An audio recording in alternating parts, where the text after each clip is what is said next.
One of the ways to help you avoid the feeling of busyness and stress in ministry is to ensure you get certain things done on certain days. And so today on Practical Church Planting, we're going to share with you 6 tasks you should put on your weekly calendar. Well, thanks for joining us again today on Practical Church Planting. My name is Brian Androsian, and with me is Dylan Dodson. And today we're going to give you 6 weekly tasks that you should put on your calendar. And this episode is brought to you by Mission Support. Mission Support knows you want to be effective in ministry, but if you're like most pastors, you probably feel like you never have enough time, energy, or expertise to get everything done. And so Mission Support comes alongside pastors like you as a guide to provide expertise to do the things you don't know how to do and give you back the time you desperately need. And they've got a whole assortment of things they can help you with, whether it's bookkeeping, SEO, payroll, websites, graphics, summer bumper videos. You kind of talk with them about the specific things you want. It's not like you have to sign up for all these things, the things that you actually need. You can talk with a guide today at missionsupport.com. and go from feeling scattered to focus on your mission. It's possible to love being a pastor again. In breaking news, they have just informed me that if you tell them that you heard about them from Practical Church Planting, they'll give you 10% off whatever package or service you go with. So make sure you mention that you heard about them from Practical Church Planting and get an additional 10% off. Again, check out missionsupport.com for more information. So these are weekly tasks you should put on your calendar. There's a lot of, we're going to tell you some specific things, but our encouragement is to just think through the things that you have to do every week. And instead of wondering when you should do them, or like, I'll do it maybe this day and this time, or this day, this time, or whenever I get to it, if you just plan, I'm going to work on it, and this is how long it's going to take me to do it, you will get a lot more things done. And this whole, I feel busy all the time will help. Yes. And so here are 6 things, but of course you want to modify them for what you do. For what's important. Yep. Number 1 is scheduling social media. So again, now part of this depends on your job description and your role. If you're listening to this podcast, you probably do multiple different various things. Right. And I know social media is a big thing. And what can often happen is you don't know what to post, and you're not sure when to post. And so you post something when you get inspired, or you have the one thing a week that you know when to post, or maybe you just post the sermon or the event. Yeah. Now we've got a lot of episodes on social media. If you go to practicalplanting.com, you can get our Church Planner's Guide to Social Media. We'll actually walk you through practically things to post. So I would definitely check that out. The encouragement here is that if you, it's a lot. It's not as difficult at all as I think many people might assume social media can be, particularly if you don't post a lot. That's a lot of work. I don't know what to do. For me, it takes me 20 minutes a week. And I do it every Thursday, and I plan the next week's social media stuff, and I schedule whatever needs to be posted. Now, part of that is, we have a routine. So typically on Tuesdays, we'll post a Bible in a Minute video.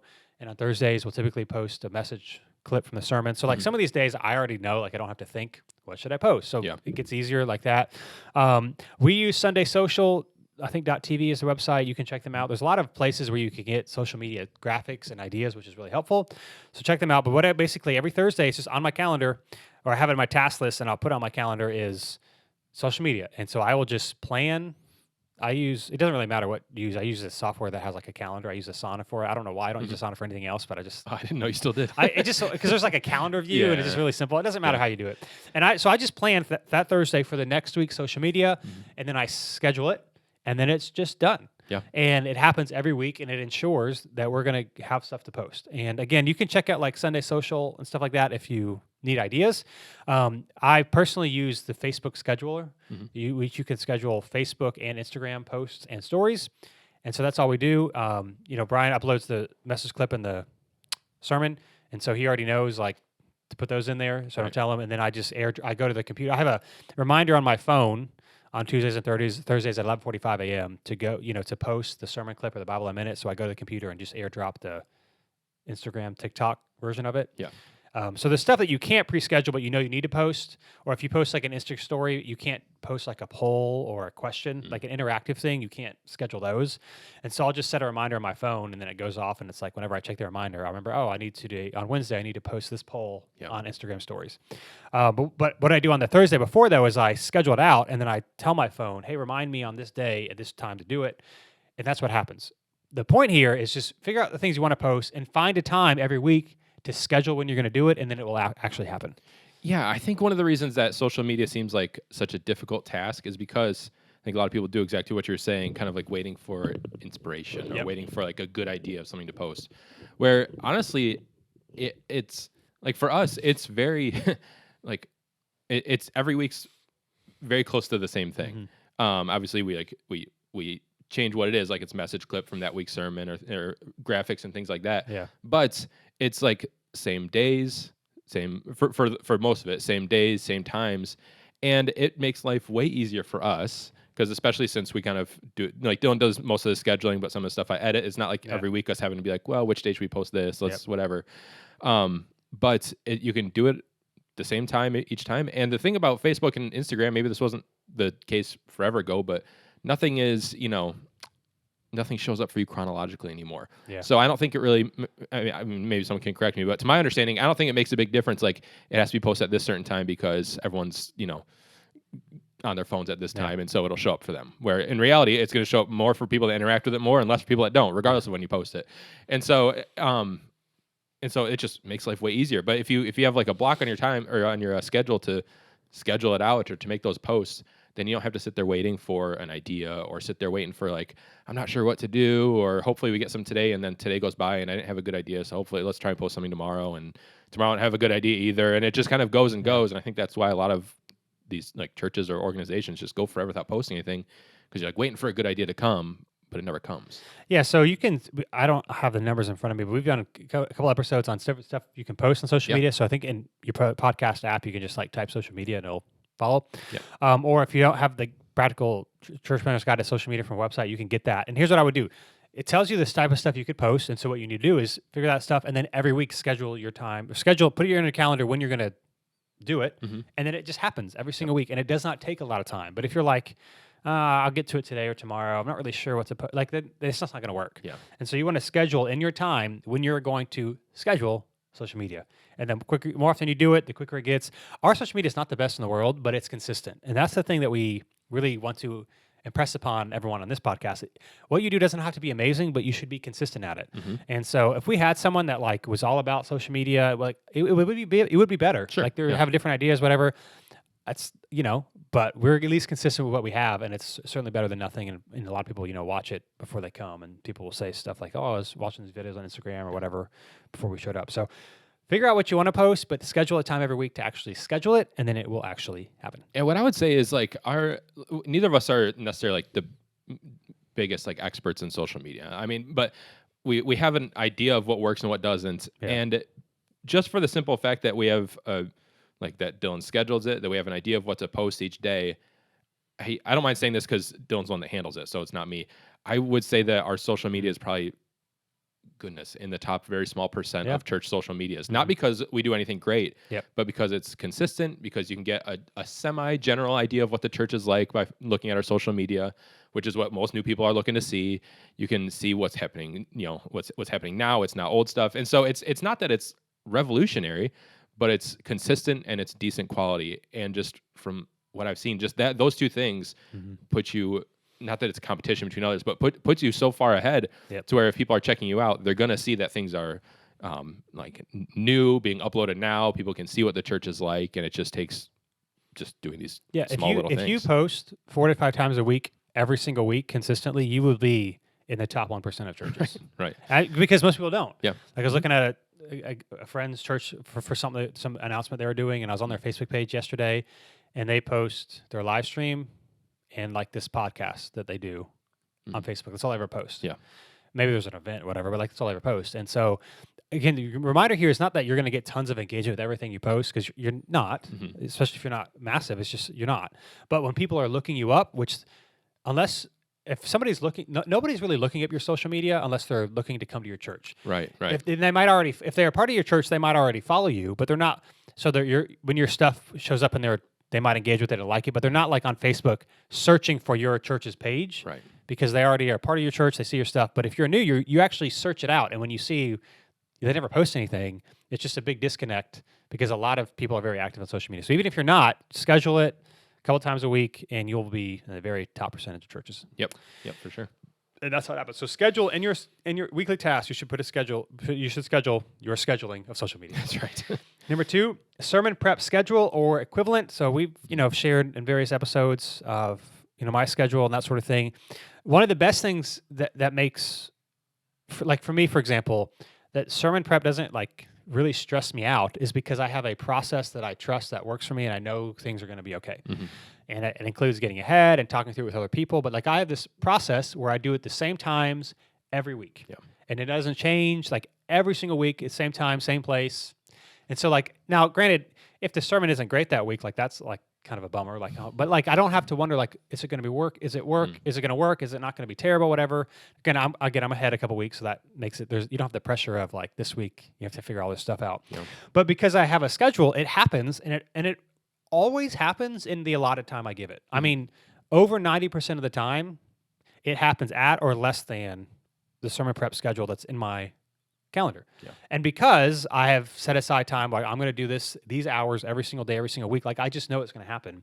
And for a lot of people, preaching, we can kind of be like, well, I'll just kind of throw everything else around it and whenever it works. And then you get stressed out and you're working on Saturdays. A lot easier solution would just be to put it in your calendar. You can adjust as you do it, but here's are the days and the times that I do it every week. And of course, if things come up, if you travel, that might be different. But generally speaking, here's what it's going to look like. And so when I say sermon prep schedule, this could be or the equivalent. So even if you don't preach every week, if there's anything that takes you more than a couple hours, and you do it on a somewhat semi-consistent basis, I wouldn't be like, well, this week I'll get to it at this time, and this week I'll get to it at this time. I would say, here are the times that I'm going to do it every week, so that it can get done, and you just feel less stressed out because your brain trusts your process, so you're not thinking about it when you don't need to do it. And so for me, sermon prep schedule, what if you preach pretty regularly, same times, same hours every week, and do not move them and change them, and then you won't be stressed out about it because it's going to get done. Yeah, and we have a few episodes on this, just like the last one. So you can search it. So I won't go into like a ton of detail. But one thing I think that this helps with is, especially early on. I don't know if you ever. I mean, I assume you don't because of this. But like maybe once you're doing this for a while, you kind of get out of this. But especially early on, I think it's very easy to, in the sermon prep process, especially if maybe you're preaching through books of the Bible, to kind of fall down rabbit trails of like, oh, this is interesting, and kind of going further and further down, then realize, oh, I didn't get anything done. Or like, oh, I'm way further behind than I meant to be. And so actually scheduling it and having a start and end time helps you actually stay focused, because you can't. Like, I mean, you can to an extent to where like to where it's appropriate, but also you need to have it done within a certain amount of time. It's not like, okay, if I don't finish it today, then I'll just do it tomorrow, and then tomorrow things happen, and tomorrow, and like you're saying, and then you end up doing it Friday and Saturday. But if you have this block of time, and that this is when it needs to be done, or at least this is when, this portion, however you kind of figure it out, this is what needs to be done in this time, makes it a lot easier to stay focused than if you just kind of have this ambiguous,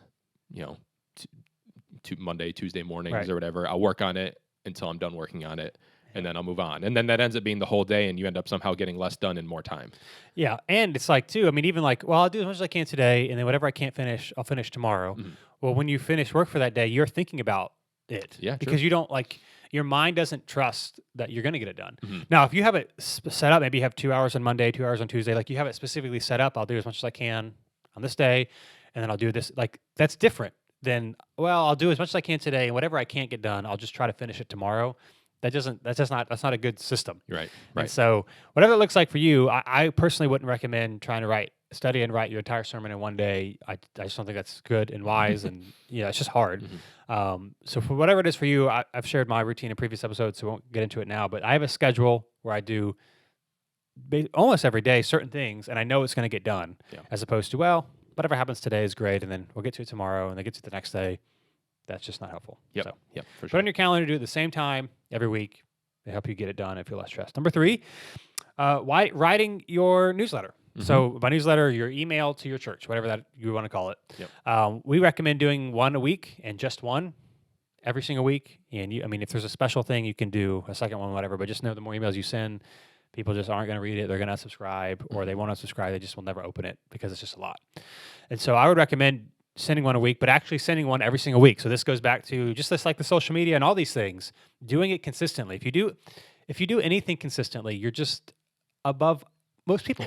It's not just a church thing. It's just a lot of people just aren't consistent. And we just live in a highly distracted age. We got phones. It's just hard to plan and to focus. And so if you do that, it'd be helpful. So we send ours out every Thursday. I don't know if that's the best day or what. We send them out on Thursday just because it's closer to the weekend, so they can think about it. And it's mostly just upcoming events and if there's anything they need to know about. But again, don't be like, well, I'll write it when I get to it on this, whatever. Because it doesn't, a lot of this stuff doesn't take that much time either if you just plan to do it. Like writing this newsletter doesn't take me that much time. Yeah. But I write it, I have it on my task list. So like every Thursday, I write the newsletter and then it gets sent out on that same day. And so whatever it is for you, I think one of the things that's helpful here is don't like, here are all the things I need to do this week and I'll get to them when I get to them. I personally am a big proponent of putting due dates on your tasks and say, here are the days that I'm actually going to do this thing. So whether or not it goes on your calendar or not, depending on how long it takes you to do it, but just saying like, I'm going to get this done on this day every single week. So you're not like, well, I'll get to it when I get to it. And then you can kind of be a little bit lazy or not as focused because you know you've got more time. And so writing your newsletter, again, it's not hard to do this. And I would recommend it being done every single week as just another way to keep stuff in front of your people. And so put it on your calendar, that task, and do it every week.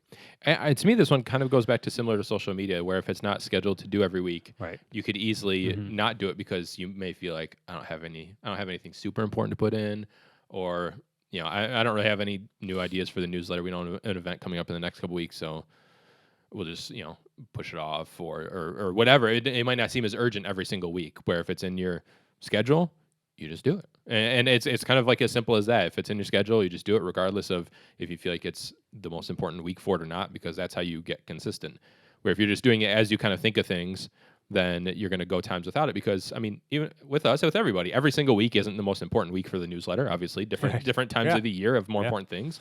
But if Dylan was just doing like, as this is important, I got to make sure the church knows about this. Yeah, they would seem very haphazard. They wouldn't be well like written or formatted or anything like that, because they would be just kind of off the cuff. But every week, same time, it's consistent. Our format's the exact same. People know what to expect. And it's just I don't want to say it's easy because he's the one that does it, so I can't. But say, I mean, it seems easy to do. It's easy to read, and there you go. Yeah, and now is our newsletter the best? It is not. If we had like some full-time communications person, I know there's no doubt in my mind they would do it differently. Right. But it's consistent, and I think that's the biggest thing for most churches, is they're just not consistent with what they do. Well, I think that's the case with a lot of these things. It's like you can either doing something is better than doing nothing. Like waiting for things to be perfect, nothing will ever happen. And so I'd rather see people just do it, have it not be perfect, about as good as you can. Yep. And just get it out and be consistent with it and improve over time. Like we've been doing a newsletter for almost 6 years now. Yeah. And I'm sure it's changed over time. And all these things we've been doing for a long time, and you get better as you do it. But if you just wait to get really good at it, or wait till you have these really great ideas, then nothing ever happens. Yep. So writing your newsletter, put it on your calendar as a task list and do it every single week. Yep. Number 4 is uploading the sermon. So this is another one. It depends on how complex your process is. But I would recommend putting it on the calendar and doing it the same time every week, or the same day. It doesn't have to be like 8 a.m. exactly, but like the same day every week, so that people know what to expect. And it's just, we've mentioned it before. That's a personal pet peeve of mine, where like you do the sermon, it's like, it'll be uploaded on Tuesday. I'm like, why?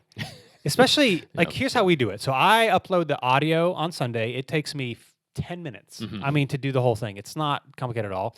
And then Brian uploads the video on Monday. Yep. Monday morning, because it takes more work. You got to use the church computer. So like, it's not like people aren't like dying to like watch the sermon as soon as it's done. However, the reason why I highly recommend you upload your audio podcast version on Sunday is because the longer you take to upload it, the less likely people are going to listen to it. And so by the fact that I upload it on Sunday afternoon or Sunday night means Monday morning, if somebody wants to listen to the episode, it is there. Yeah. And so doing that every single week is really important. And so I have a task that says every Sunday afternoon, upload it. And part of the thing, I don't know, everyone has different strengths and weaknesses. And so like productivity efficiency, I get, it's just something like I enjoy. But like sometimes what frustrates me is we act like things are harder to do than they are. And it's like, well, and I get it, like I'm an extrovert, and so Sundays, like I don't go home like, oh, I gotta take a nap, because I like to be around people, and so I mean I'm tired from preaching, but like it's not. So I get so I get like for different people, it's like Sunday is different, and some people have to recharge. I totally get that. But uploading a sermon audio, for example, takes less than 10 minutes, and so at some point on your Sunday, you or somebody can do this. And I hear me. There's exceptions to every rule, so if there's stuff going on, I'm not saying like, it's not a sin. You're not a terrible pastor if you don't do it.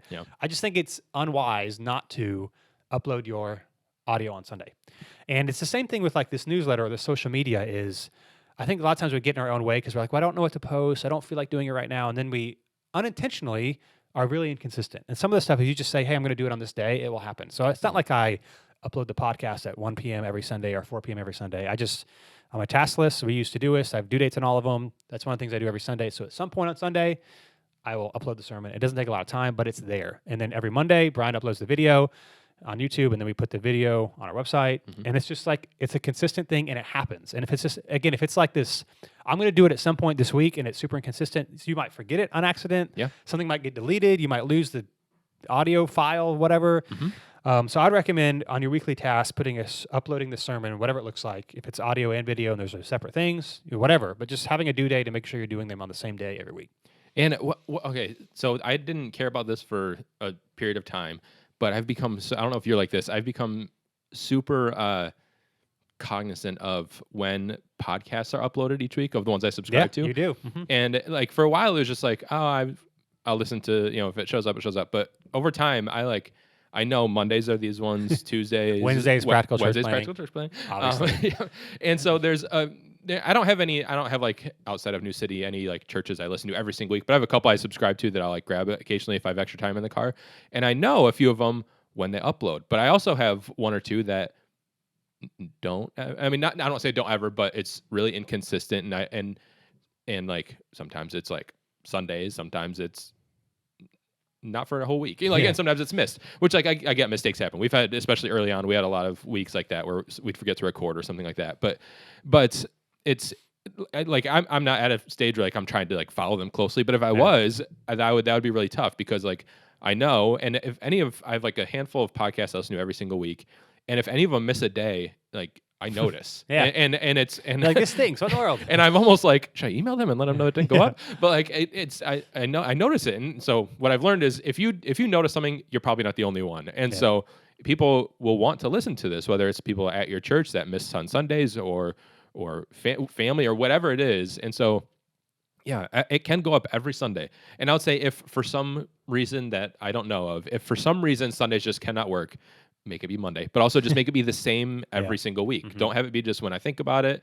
I forgot Monday, so it'll go up Tuesday, and it just kind of is haphazard whenever, because things are like, at least with Apple podcasts, they're like the like listen now or whatever, or recent uploads, I forget what it's called, but it's like it is semi-chronological, but also based on what you listen to the most.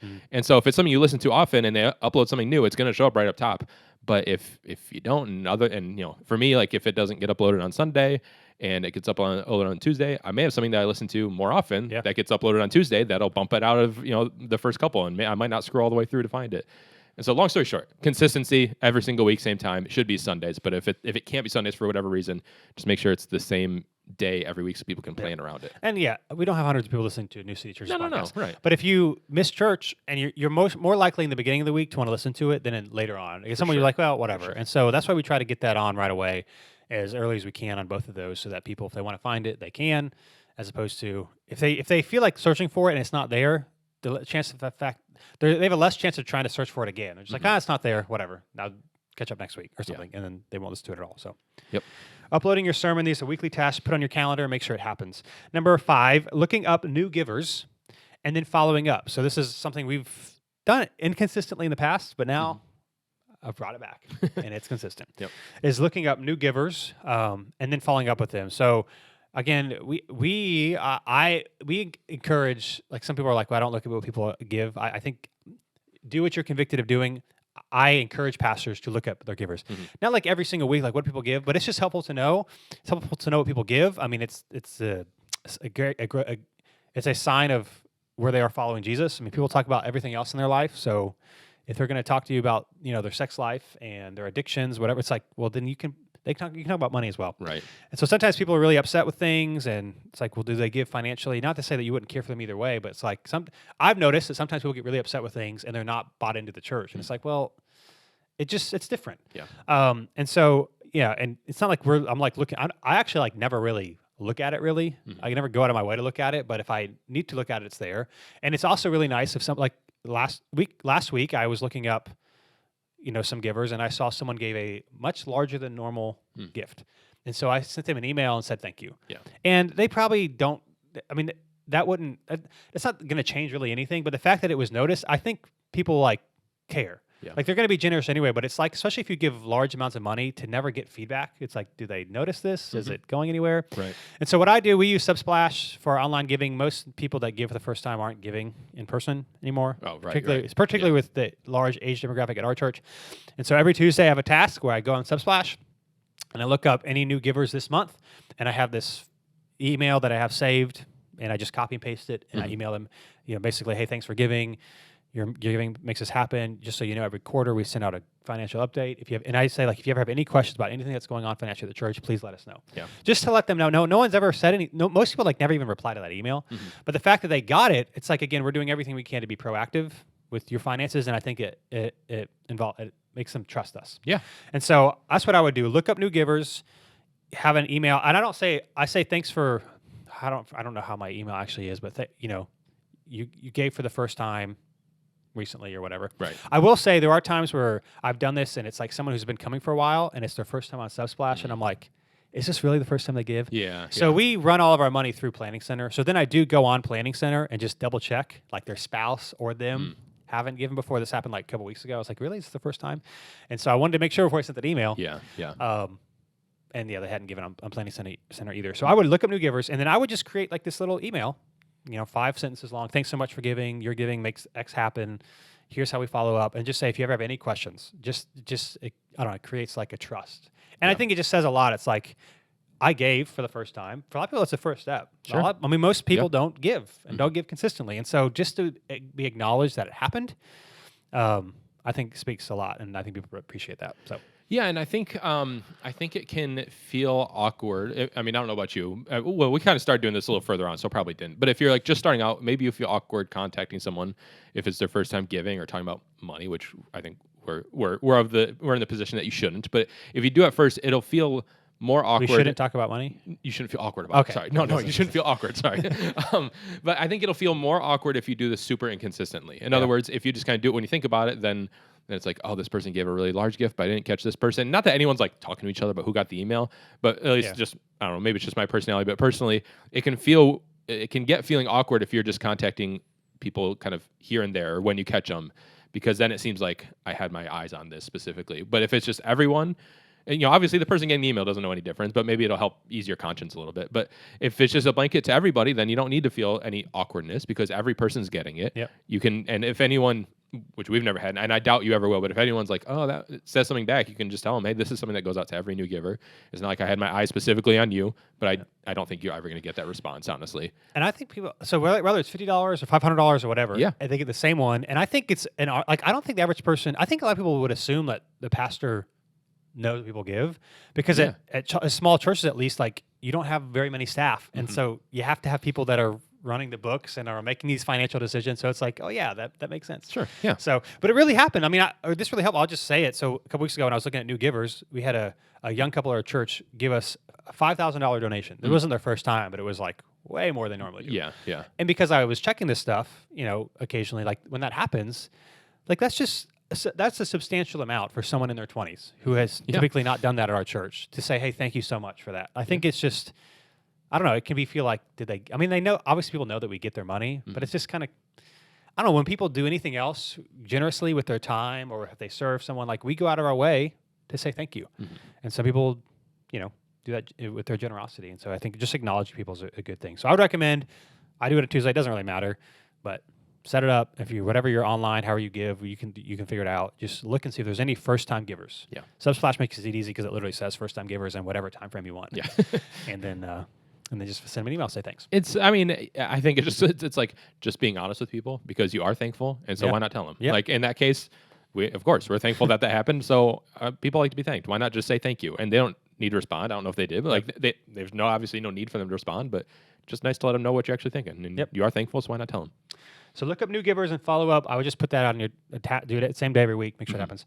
And then last but not least, again, you can do a lot of different tasks. So these are just some things that are people that can be inconsistent, that don't have to be. And so, but you can think of whatever other things are for you. Is cleaning and Sunday prep. Now this is pretty broad. Yeah.